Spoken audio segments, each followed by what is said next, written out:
Hello students, welcome to study Kendra. आज हम class 9th का केमिस्ट्री पढ़ाने वाले हैं। चैप्टर 1 देखिए, इसका मैं ये तीसरा लेक्चर बना रहा हूँ। पहला और दूसरा लेक्चर मैं बना चुका हूँ, ये तीसरा लेक्चर है। तो पहले लेक्चर में हम ये जाने थे कि पदार्थ की भौतिक प्रकृति क्या होती है, और दूसरे लेक्चर में ये जाने थे कि ठोस पदार्थ के समान गुण क्या है, और इस लेक्चर में हम जानेंगे द्रव पदार्थ के समान गुण क्या है। तो आइए सबसे पहले हम कुछ द्रव के बारे में कुछ जानकारी हासिल कर लेते हैं। देखिए, द्रव पदार्थ में क्या होता है, उसके जो कण होते हैं, द्रव पदार्थ भी कणों से बने होते हैं, ये तो आप लोगों को मालूम होगा। तो द्रव पदार्थ के अंतराणुक आकर्षण बल ठोस की तुलना में कमजोर होते हैं।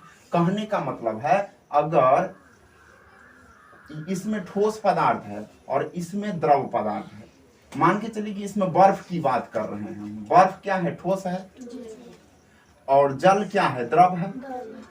तो बर्फ का जो कण होगा, है ना, बर्फ का जो कण होगा वो क्या होगा, इसके कण के बीच में जो एक बल रहता है, जिस बल से एक कण दूसरे से पकड़ करके बांधे रखता है ना, वो बल इसमें क्या होगा, मजबूत होगा। और जल के जो कण है ना, इस कण के बीच में जो बल है वो थोड़ा क्या होगा, कमजोर होगा, है ना, क्योंकि ये द्रव है।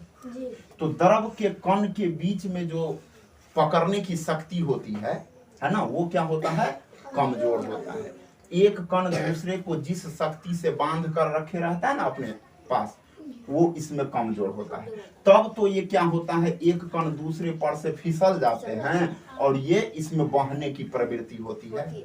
अगर जल को हम फर्श पर गिरा दें तो ये क्या होगा, फैल जाएगा। लेकिन बर्फ को अगर गिरा दे तो क्या ये फैलेगा, नहीं फैलेगा, क्योंकि इसके जो कण है, इस कण के बीच में जो बल है, एक कण दूसरे को पकड़े जो रहता है, वो बल इसमें मजबूत है और इसमें कमजोर है। तो इसलिए कहते हैं अंतराणुक आकर्षण बल ठोस की तुलना में कमजोर होता है। उसके बाद क्या होता है, अंतराणुक स्थान ठोस की तुलना में अधिक होता है। ठोस की तुलना में अधिक होगा। कहने का मतलब है, इसमें अगर अंतराणुक स्थान में दो कण के बीच की जो ये दूरी है ना, वो दूरी इसमें ज्यादा होगा और इसमें कम होगा। समान बर्तन लेंगे, इसमें हम दो चीज को भरेंगे। मान के चलिए कि पिघले हुए लोहे को भरेंगे, पिघले हुए लोहे को भरेंगे, इसमें पिघला हुआ रहेगा, ठीक है, और इसमें ठोस रहेगा लोहा, है ना। तो क्या होगा, इसमें जो है अंतराणुक स्थान जो है, दो कण के बीच की दूरी, वो क्या रहेगा, कम रहेगा, और इसमें ज्यादा रहेगा। आई बात समझ में। यानी द्रव में जो है, द्रव पदार्थ में अंतराणुक स्थान ज्यादा होता है और ठोस में अंतराणुक स्थान कम होता है। आई बात समझ में। तो अब हम जानेंगे द्रव के समान गुण। इसके क्या समान गुण है, इसके बारे में हम अध्ययन करेंगे। देखिए, द्रव की आयतन निश्चित होती है किंतु आकृति अनिश्चित होती है। आयतन निश्चित का मतलब क्या है, आयतन निश्चित का मतलब है, देखिए हम क्या करते हैं, 5 लीटर वाला एक बर्तन ले लेंगे, है ना, और एक लेंगे हम, ये 5 लीटर का बर्तन है। कितने लीटर का, 5 लीटर का। और ये जो है केवल 3 लीटर का बर्तन है ना। और 1 लीटर पानी हम इसमें डाले हैं और 1 लीटर पानी इसमें डाले हैं। तो क्या 1 लीटर पानी को इसमें डालेंगे तो ये क्या पूरे बर्तन को छेक लेगा जगह, नीचा में तो रहेगा पानी, लेकिन ऊपर में छेकेगा नहीं, ऊपर में खाली बच जाएगा। और ये उसी पानी को हम इसमें डालें तो इसमें भी उतना ही जगह छेकेगा, और ऊपर में जितना जगह बच जाएगा 2 लीटर के बराबर, 2 लीटर इसमें खाली रह जाएगा, और इसमें 4 लीटर खाली बच गया। कहने का मतलब उसका आयतन निश्चित होता, वो आयतन को नहीं बढ़ाता। जब गैस की बात करें तो 1 लीटर गैस को जब हम इस 5 लीटर बर्तन वाले में डालेंगे तो क्या होगा, पूरे बर्तन को भर देगा, पूरे बर्तन को भर देगा। तब तो यहाँ पर पाइप लगाते हैं ऊपर में, तब भी निकलने लगता है। क्या पानी को जब जल द्रव है ना, जल क्या है, द्रव है, द्रव इसमें रखेंगे, इस ऊपर से अगर हम नर लगाएंगे, पाइप लगाएंगे, तो क्या इस पाइप से जल निकलेगा? नहीं निकलेगा। कहने का मतलब ये पूरे घर को नहीं छेका है, अपने आयतन को नहीं बढ़ाया है ना। लेकिन जब गैस को रखेंगे है ना, तो अब ऊपर में पाइप लगा देंगे तो निकलेगा। कहने का मतलब ये पूरे घर को छेक लिया है, अपने आयतन को इसमें बढ़ा लिया है और इसमें अपना आयतन को कम कर लिया है, क्योंकि 3 लीटर का बर्तन है, उसको जगह नहीं मिल रहा है जो आयतन और बढ़ाएगा। अगर जगह मिले तो ये आयतन और बढ़ा सकता है, लेकिन इसमें जगह नहीं होने के कारण ये आयतन को नहीं बढ़ा पाता है। लेकिन द्रव में क्या होता है, आयतन निश्चित होता है, ये अपने आयतन को कभी भी नहीं बढ़ाता। आई बात समझ में? चलिए, आकृति अनिश्चित होती है। आकृति द्रव में जो है आकृति अनिश्चित है ना। तो हमने देखा कि द्रव की आयतन क्या होता है, निश्चित होता है, लेकिन गैस का आयतन अनिश्चित हो जाता है। लेकिन आकृति की बात करें तो दोनों की अनिश्चित हो जाती है, द्रव की भी और गैस की भी अनिश्चित। क्या आकृति? कहने आकृति को समझने के लिए थोड़ा ध्यान से देखिएगा। ये जो है ना, ये मैं घड़ा ले रहा हूँ, घड़े की आकृति ऐसी है, और एक मैं बाल्टी ले रहा हूँ, बाल्टी की आकृति ऐसी है, और दोनों में 5 लीटर पानी आता है, दोनों में 5 लीटर पानी आता है। इसमें भी हम 5 लीटर डाल दिए हैं जल को, और इसमें भी 5 लीटर जल को डाल दिए। इस पानी की आकृति, इसमें जो पानी है उसकी आकृति कैसी हो गई, इस घड़े की आकृति कैसे, और इसमें जो पानी है उसकी आकृति कैसी हो गई, बाल्टी के आकार के जैसा। कहने का मतलब इसमें भी आकृति, वो बर्तन के आकृति को ग्रहण कर लिया, इसमें भी अपने जो जिस बर्तन में है उसकी आकृति को ये ग्रहण कर लिया। कहने का मतलब है आकृति अनिश्चित होती है।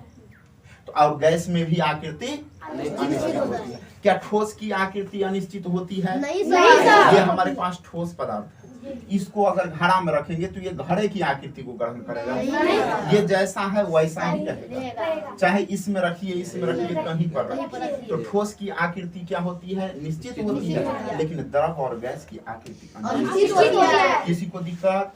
चलिए, दूसरा जो समान गुण है क्या है, द्रव का घनत्व उसके ठोस रूप के घनत्व से कम होता है। कहने का मतलब है हम 2 बर्तन लेंगे,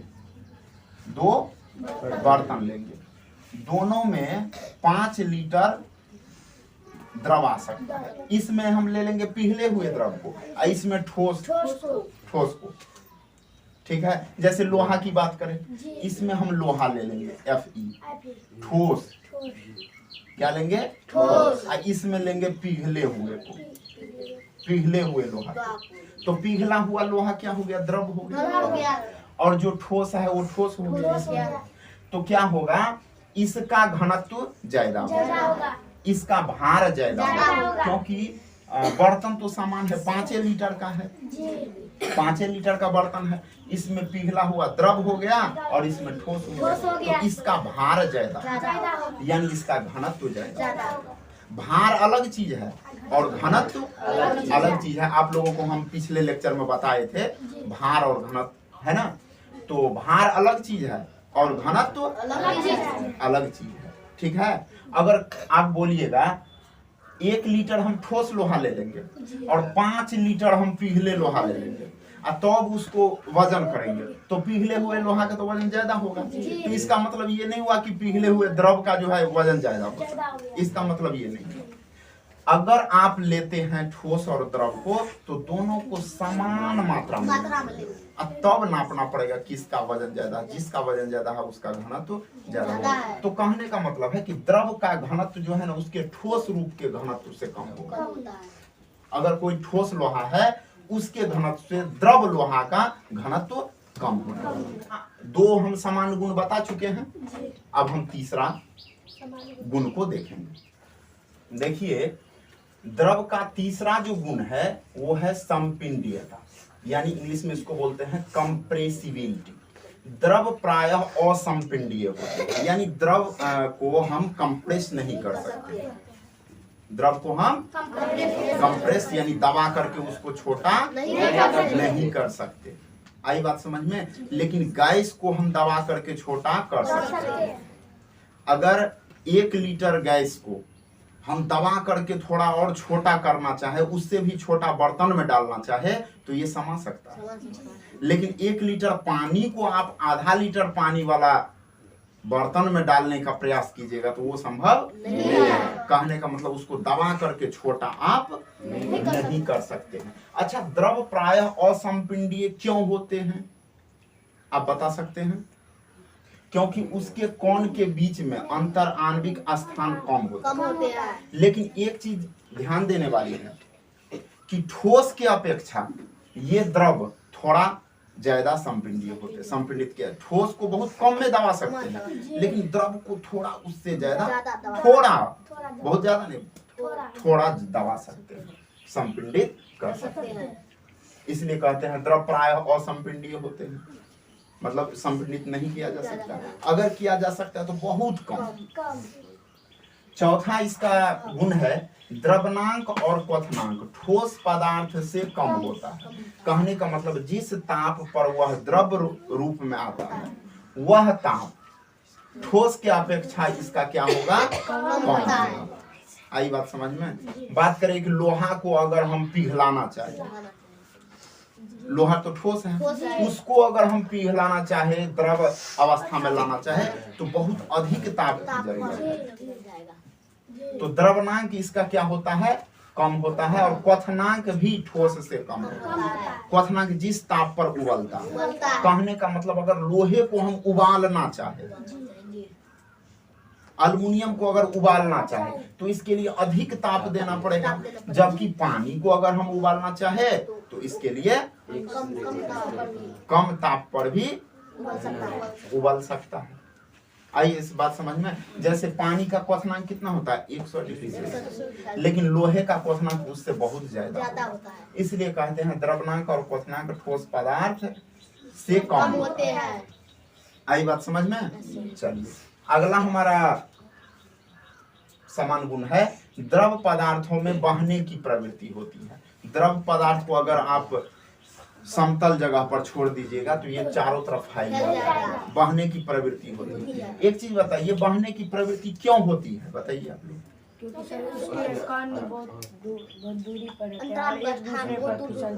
अंतराणु का स्थान बहुत दूर पर तो होता है, लेकिन दूर होने के कारण आकर्षण बल भी, अंतराणु का आकर्षण बल जो है वो भी कमजोर होता है, पकड़ने की शक्ति कमजोर होता है। इसलिए इसका जो कण है एक दूसरे को छोड़कर इधर उधर जाता है, फैल जाता है। ठीक है, लेकिन इतना भी कमजोर नहीं होता है कि छोड़ करके बिल्कुल हवा में उड़ जाए, है ना। लेकिन गैस में बहुत कम होता है वो अंतराणुक आकर्षण बल, इसलिए वो एक कण दूसरे को छोड़ करके हवा में कहीं से कहीं उड़ जाता है। चलिए इसका छठा जो गुण है विसरण, यानी द्रवों में मिश्रित होने की प्रवृत्ति होती है। आप दूध को आप पानी को मिला दीजिएगा तो इसका कण, दूध का कण और पानी का कण एक दूसरे में मिल जाएगा। तो यही तो है मिश्रण, यही तो है विसरण, डिफ्यूजन। ठीक है। अच्छा, दूसरा है विसरण से रिलेटेड ये पॉइंट्स है दो। विभिन्न द्रवों के विसरण वेग भिन्न भिन्न होते हैं। अब इस चीज को समझने के लिए हम एक कार्यकलाप का मदद लेंगे। हम क्या करते हैं, दो बर्तन लेंगे, दो गिलास ले लेंगे, ये है ए और ये है बी, दोनों में पानी है, जल है। अब इसमें क्या करेंगे, दीवार की सहारे इंक डालेंगे, स्याही होता है ना, स्याही इंक, इस दीवार के सहारे इसमें 5-10 बूंद इसमें हम डालेंगे। और इसमें क्या करेंगे, दीवार के सहारे शहद को डालेंगे, शहद माने मधु, मौध, इसको डालेंगे। तो हम देखते हैं कि जिसमें इंक डाले हैं, स्याही डाले हैं, वो स्याही तो सिर्फ ही पानी में घुल गया और पूरे पानी का रंग नीला हो गया, है ना। लेकिन शहद को देखते हैं कि 5-10 मिनट बाद धीरे धीरे घुलता है, शहद एक लाइन बनाता हुआ नीचे आ जाता है और 5-10 मिनट के बाद जो है वो धीरे धीरे घुलता है। कहने का मतलब कुछ पदार्थ ऐसे हैं जो जल में तुरंत घुल जाते हैं, विसरण कर जाते हैं, और कुछ पदार्थ धीरे धीरे विसरण करते हैं, है ना। इसलिए कहते हैं विभिन्न द्रवों के विसरण वेग भिन्न भिन्न होते हैं। कुछ अधिक वेग से घुल जाते हैं और कुछ कम वेग से घुल जाते हैं। आई बात समझ में? किसी को दिक्कत? चलिए, विसरण का वेग उच्च ताप पर बढ़ता है, यानी ताप बढ़ाने पर विसरण का वेग क्या होता है? बढ़ जाता है। इसे समझने के लिए भी हम एक कार्यकलाप का मदद लेंगे। तो इसके लिए भी हम क्या करेंगे, 2 गिलास लेंगे, इसमें जल ले लेंगे। इस गिलास का नाम दे दिए हैं ए और इस गिलास का नाम दे दिए हैं बी। अब इसमें क्या करेंगे, एक ए में जो है ना वो गर्म जल है, ए में गर्म जल है और इसमें जो है ठंडा जल है। इसमें ठंडा है और इसमें गर्म। इसमें क्या किए हैं, कॉपर सल्फेट का एक रवा, जिसे हम साधारण नाम उसका है नीला थोथा, ठीक है। तो कॉपर सल्फेट का एक रवा इसमें भी डाल देते हैं और कॉपर सल्फेट का एक रवा इसमें भी डाल देते हैं। तो हम देखते हैं ये तो गर्म जल है, इसका रंग सिर्फ ही नीला होगा। याद रखना, कॉपर सल्फेट का विलयन का रंग नीला होता है, पढ़ाए थे पिछले लेक्चर में भी। तो कॉपर सल्फेट यानी नीला थोथा इस जल को तुरंत नीला कर देता है। आई बात समझ में? लेकिन ये इसमें जो ठंडा जल है इसमें कुछ देर के बाद इस जल का रंग नीला होता है। इससे हम क्या समझते हैं, जो इसमें गर्म जल है तो तुरंत विसरण हो गया, लेकिन इसमें ठंडा है तो धीरे धीरे विसरण हुआ, 10 मिनट के बाद इसका रंग नीला हुआ, है ना। तो इस प्रयोग से हम ये समझते हैं कि विसरण का वेग उच्च ताप पर बढ़ता है। जितना ताप ज्यादा रहेगा विसरण उतना जल्दी होगा, ज्यादा होगा। देखिए 7वां जो गुण है वो है द्रव का जमना, फ्रीजिंग ऑफ लिक्विड। किसी भी द्रव का ठोस रूप में परिवर्तन द्रव का जमना कहलाता है। जैसे दूध की बात करें तो दूध किस रूप में है, किस अवस्था में है? द्रव अवस्था में। जब ये जम जाता है तो दही यानी ठोस अवस्था में आ जाता है ना। तो यही है जमना। दूध से दही बनना भी एक जमना है, जम जाता है। देखिए जल द्रव अवस्था में होता है और द्रव को जब हम 0 डिग्री सेल्सियस तक ठंडा करते हैं तो ये क्या बन जाता है? बर्फ। और बर्फ ठोस रूप है, यही है जल का जमना। तो जब किसी द्रव का ठोस रूप में परिवर्तन होता है तो इसे ही हम जमना कहते हैं। इसमें किसी को दिक्कत नहीं है। 0 डिग्री सेल्सियस पर जल जो है वो जम कर और क्या बन जाता है? बर्फ बन जाता है। किसी को दिक्कत? चलिए वाष्पन, इवेपोरेशन। वाष्पन क्या है? द्रव का वाष्प में परिवर्तन वाष्पन कहलाता है। द्रव क्या होता है? वाष्प बन के धीरे धीरे जब उड़ जाता है वायु में तो इसे ही हम क्या बोलते हैं? वाष्प। इसे समझने के लिए हम एक कार्यकलाप करेंगे। एक थाली लेंगे, इसमें थोड़ा सा जल ले लेंगे, थोड़ा सा, और इसको हम धूप में रख देंगे। धूप में रख देने के बाद कुछ देर के बाद 1 घंटे या 2 घंटे के बाद हम आते हैं और देखते हैं तो कि इस थाली में जो थोड़ा सा जल था वो अब नहीं है। वो कहाँ चला गया?